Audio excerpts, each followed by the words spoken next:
the things you find with body water deficits is that also will drive up your body temperature higher.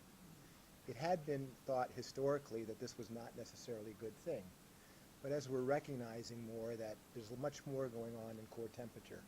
So some of an increase may not be bad. It may actually be a response that helps the cardiovascular system adapt. But too high may also have, therefore, an impact on performance.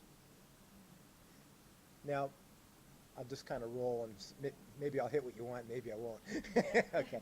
Now, one of the things that's often talked about, because you want me to talk on hydration and heat, right? One of the things that's often discussed is that body hydration may be related to heat illness, serious heat illness. And there is strong evidence that heat exhaustion that hydration will impact on heat exhaustion. That if you decrease your total body water, that you're more likely to have heat exhaustion. Now, heat exhaustion is the most least serious of your heat illnesses. Heat stroke, it had been believed that dehydration might contribute to it. That data is really not that strong, and it might be, but there's other things going on in terms of heat stroke.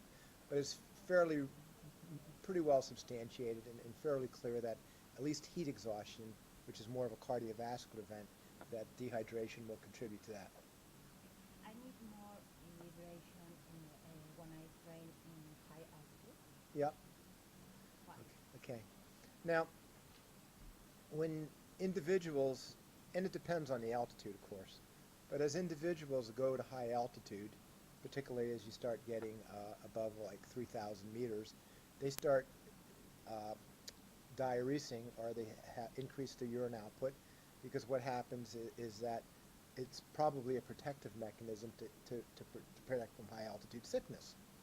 But when you start training exercise real hard, that you may dehydrate and decrease your blood volume and your total body water, but you really have to support the cardiovascular system. So when you go to altitude, one of the things with low oxygen tension is you get a dilation in a lot of your tissues, which stresses the cardiovascular system. So when you go to high altitude, you probably want to pay attention.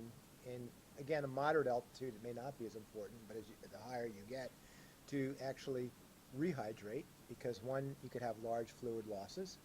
Two is that you've already naturally reduced your total body water and your blood volume as a protective mechanism against sickness at rest. And now when I'm exercise, I need that blood volume and that body water. So I'm starting at a deficit, so I need to replace that so that I can help sustain performance. So two areas that I focused on were experiments at high altitude, and we did about 3,000 meters in our experiments, and then heat stress.